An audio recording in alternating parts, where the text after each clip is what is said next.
Welcome to the economic issues. और आज के इस वीडियो में हम बात करेंगे गोल्ड प्राइस के बारे में। आजकल आपने ऐसी बातें काफ़ी सुनी होंगी। बहुत लोग आपसे कह रहे होंगे कि जल्दी गोल्ड खरीद लो, कुछ लोग कह रहे होंगे मत खरीदना, नहीं तो गोल्ड में नुकसान हो सकता है, प्राइस क्रैश हो सकता है। तो आखिर सच क्या है? तो आज के इस वीडियो में हम समझेंगे गोल्ड का प्राइस क्या सच में 15 लाख तक जा सकता है या रियली में ये क्रैश होने के चांस हैं। लेकिन इन सवालों का जवाब देने से पहले हम उसके कुछ बेसिक फंडामेंटल प्रिंसिपल्स को जान लेते हैं और उसके बाद फिर हम इसका लॉजिकल प्रेडिक्शंस देखेंगे कि गोल्ड का प्राइस कहाँ तक जा सकता है, क्या उसमें कमी आने के चांस है या वो इंक्रीज हो सकता है। देखिए, सबसे पहले हमें ये समझना होगा कि कोई इन्वेस्टर इन्वेस्टमेंट क्यों करता है, इन्वेस्टर का माइंडसेट क्या होता है। कोई भी इन्वेस्टर जब इन्वेस्टमेंट करता है तो वो 3 पॉइंट्स को टारगेट करता है। First, to gain the maximum profit. Second, जितना हो सके उतना कम रिस्क। और third point is highly liquid assets, यानी इन्वेस्टर कोशिश करता है कि मैं ऐसी जगह इन्वेस्टमेंट करूं जिसमें मुझे प्रॉफिट सबसे ज़्यादा हो जाए, रिस्क मिनिमम रहे और एसेट हमेशा हाईली लिक्विड हो। इट मीन्स जब भी उससे रिक्वायरमेंट हो वो उस एसेट को कैश में कन्वर्ट कर सके। इन पॉइंट्स को अगर कंसीडर करें तो इसमें मेटल्स हमेशा इंपॉर्टेंट माने जाते हैं, क्योंकि गोल्ड या सिल्वर जितने भी प्रीशियस मेटल हैं उनकी लिक्विडिटी ज़्यादा होती है। वर्ल्ड गोल्ड काउंसिल के अकॉर्डिंग गोल्ड एक हाईली लिक्विड एसेट है। गोल्ड में कोई क्रेडिट रिस्क नहीं होते हैं। इट मीन्स आपने किसी को मनी दिया नहीं है कि इससे आपको वापस लेना पड़े और आप इंतज़ार करोगे वो वापस कब देगा। गोल्ड में ऐसा कोई क्रेडिट रिस्क नहीं होता है। And third point is gold को हमेशा से ही ट्रेडिशनली या हिस्टोरिकली गोल्ड को सेफ हेवन का स्टेटस मिला हुआ है, यानी लोगों का ये मानना रहता है कि गोल्ड में इन्वेस्टमेंट करो वो सेफ रहेगा और लॉन्ग टर्म में तो रिटर्न बढ़ ही जाएंगे। अब क्वेश्चन ये बनता है कि गोल्ड किस फॉर्म में हम परचेज कर सकते हैं। तो ट्रेडिशनली फिजिकल गोल्ड हमेशा ही डिमांड में रहा है, जिसमें ज्वेलरी और gold bars and gold coins का यूज़ होता रहा। But nowadays electronics manufacturing companies are using gold in premium electronics gadgets. इसके अलावा जो मेजर गोल्ड में इन्वेस्टमेंट होता है उसमें सेंट्रल बैंक्स बहुत इंपॉर्टेंट रोल प्ले करते हैं। जैसे इंडिया का सेंट्रल बैंक है RBI, इसी तरह अदर कंट्रीज़ के सेंट्रल बैंक भी गोल्ड में इन्वेस्टमेंट करते हैं, क्योंकि गोल्ड फॉरेन एक्सचेंज रिजर्व का एक इम्पॉर्टेंट पार्ट होता है। गोल्ड के प्राइस को चेक करना हो तो 2-3 पॉपुलर गोल्ड की एक्सचेंज हैं जहां हम उसके प्राइस को भी चेक कर सकते हैं और थोड़ा सा और समझने की कोशिश कर सकते हैं, जिसमें सबसे ज़्यादा पॉपुलर है लंदन बुलियन मार्केट एसोसिएशन यानी LBMA।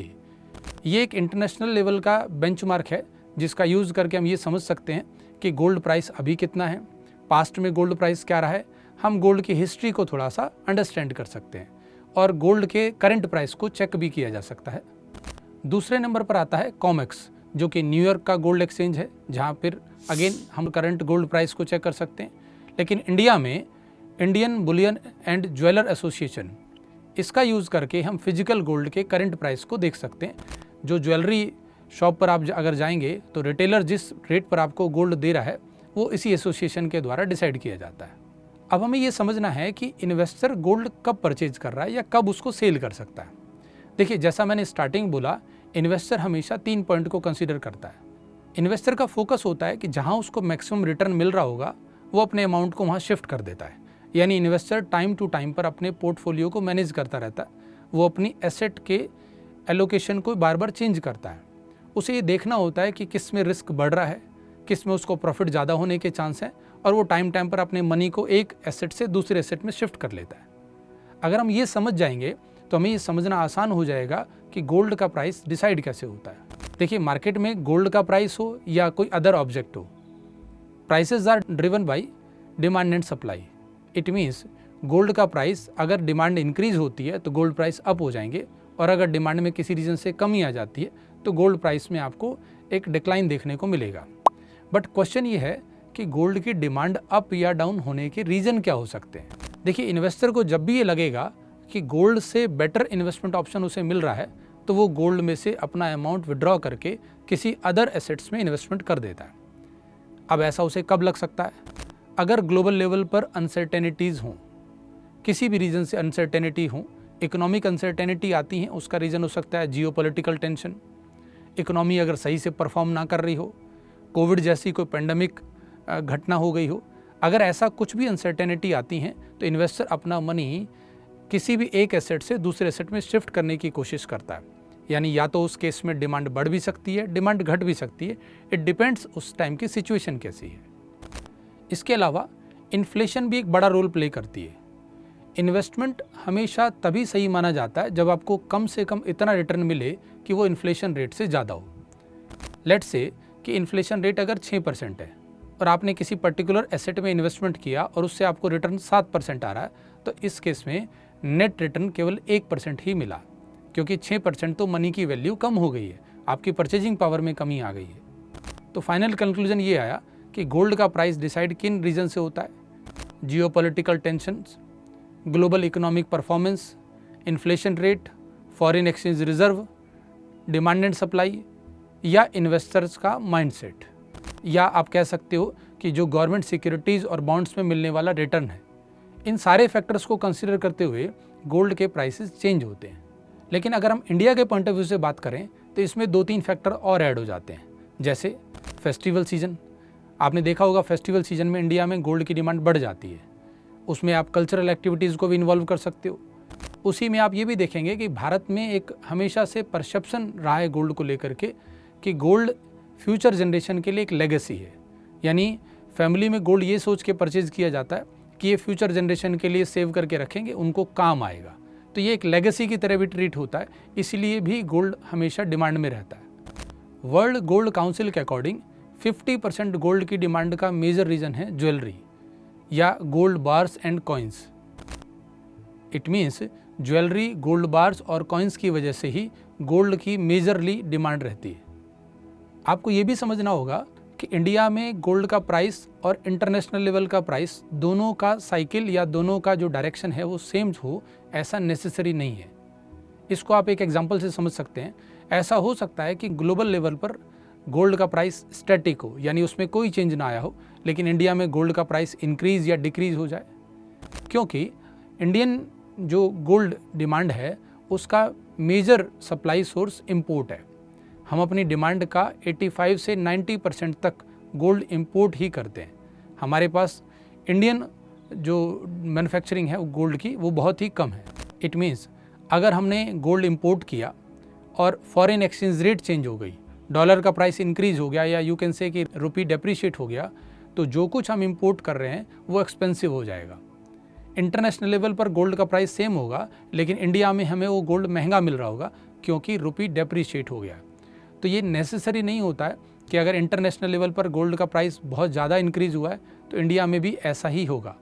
हाँ, हम ऐसा कह सकते हैं, ऑलमोस्ट वो सिमिलर डायरेक्शन में चलते हैं, बट ये भी ध्यान में रखना होगा कि फॉरेन एक्सचेंज रेट यहाँ पर एक इम्पॉर्टेंट रोल प्ले करती है।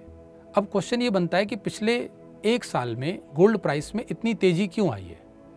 देखिए, सबसे बड़ा रीज़न तो उसका US ईरान वॉर की टेंशन है। जो जियोपॉलिटिकल टेंशन है उसकी वजह से ग्लोबल लेवल पर अनसर्टेनिटीज़ बढ़ गई हैं, और जब अनसर्टेनिटी बढ़ती हैं तो इन्वेस्टर हमेशा सेफ ऑप्शन तलाश करता है। और स्टार्टिंग में मैंने बोला था कि गोल्ड को हमेशा ही सेफ हेवन स्टेटस की तरह कंसीडर किया जाता है, इसलिए इन्वेस्टर्स ने मैक्सिमम इन्वेस्टमेंट अदर एसेट्स से निकाल करके गोल्ड में शिफ्ट कर दिया। दूसरा और इम्पॉर्टेंट रीज़न है, पिछले 1 साल में या आप कह सकते हो 2024 के बाद से ही मैक्सिमम कंट्रीज़ के सेंट्रल बैंक्स ने अपना गोल्ड रिजर्व इंक्रीज़ किया है, जिसमें चाइना, इंडिया, पोलैंड एटसेट्रा ऐसे बहुत सारे कंट्रीज़ ने अपना रिजर्व इंक्रीज़ किया है, और उसकी वजह से गोल्ड की डिमांड और उसका प्राइस भी इंक्रीज़ हो गया है। थर्ड पॉइंट है कि पिछले 2-3 साल में आप देखेंगे गोल्ड ETF की डिमांड भी काफ़ी बढ़ गई है। और स्टार्टिंग में मैंने आपको बताया था कि गोल्ड ETF में ऑलमोस्ट 100% फिजिकल गोल्ड की बैकिंग होती है।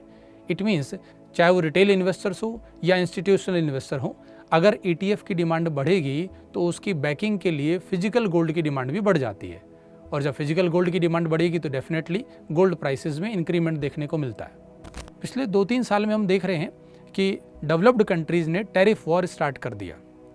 जब अमेरिका ने अदर कंट्रीज़ पर टैरिफ इम्पोज किया तो चाइना, इंडिया और अदर कंट्रीज़ ने अमेरिका पर काउंटर टैरिफ लगाया।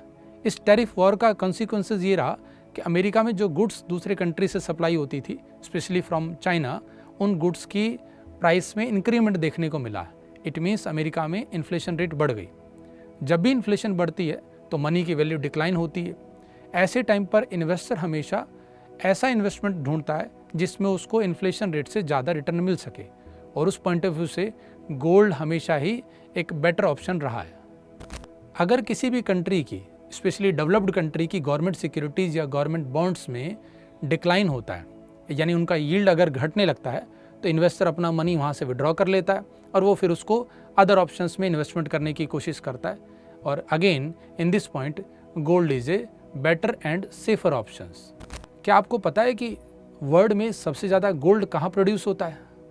इस वीडियो के कमेंट बॉक्स में ज़रूर बताइएगा, लेकिन उससे पहले मैं अब आपको ये बता देता हूँ, क्या लगता है आपको फ्यूचर में गोल्ड का रेट कहाँ तक जा सकता है?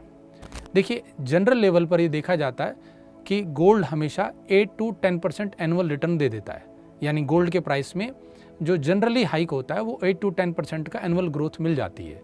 बट कभी कभी ऐसा भी होता है कि गोल्ड का प्राइस नेगेटिव यानी डाउन भी हो जाता है, उसमें डिक्लाइन भी देखने को मिलता है।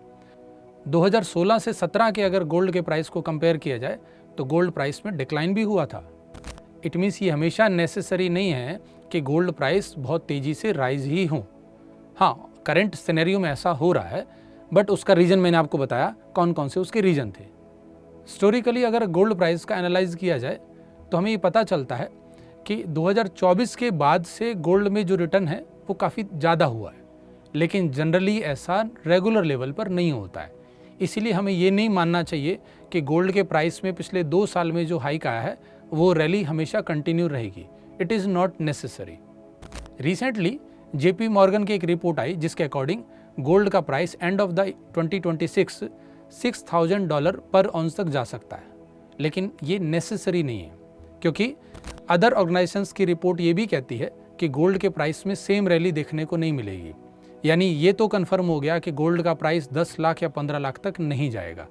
हाँ, ये बात आप कंसीडर कर सकते हैं कि जो एनुअल लेवल पर ग्रोथ गोल्ड की हिस्टोरिकल देखी हमने, जो 8 to 10% या कभी कभी 15% तक भी गई है, उसके अराउंड या उससे थोड़ी सी ज़्यादा हो सकती है। लेकिन ये कहना बिल्कुल गलत होगा कि गोल्ड का प्राइस अगले 1-2 साल में 10 लाख 15 लाख हो जाएगा। अब दूसरा सवाल बनता है कि क्या गोल्ड का प्राइस क्रैश हो सकता है? देखिए, जब तक US ईरान वॉर का कोई फाइनल सीज फायर या फाइनल कोई इसका रिजल्ट नहीं आ जाता, कोई उसमें टर्म्स डिसाइड नहीं हो जाते, जब तक ग्लोबल इकोनॉमिक परफॉर्मेंस क्लियर नहीं होती कि ग्लोबली इकोनॉमी कैसा परफॉर्म करेगी, तब तक गोल्ड के प्राइस में अनसर्टेनिटी रह सकती है।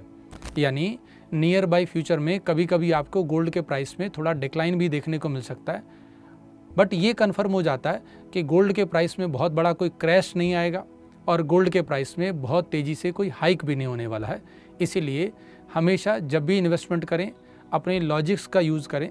वर्ल्ड गोल्ड काउंसिल की वेबसाइट पर बहुत सारे इसके डेटा और उसकी रिसर्च, उसकी हिस्ट्री अवेलेबल है, आप उसको रीड कर सकते हैं। और हमेशा इन्वेस्टमेंट सोच समझ के करें, सेफ इन्वेस्टमेंट। तो आई होप कि आपको ये गोल्ड के प्राइस में जो चेंजेस हैं उसका लॉजिक समझ आ गया होगा। इसी तरह से हम आगे फिर इकोनॉमिक इश्यूज़ पर बात करते रहेंगे और जो भी लेटेस्ट टॉपिक होंगे उन पर डिस्कशन करेंगे। तो मिलेंगे आपसे नेक्स्ट वीडियो में नेक्स्ट टॉपिक के साथ। तब तक के लिए टेक केयर। Thank you.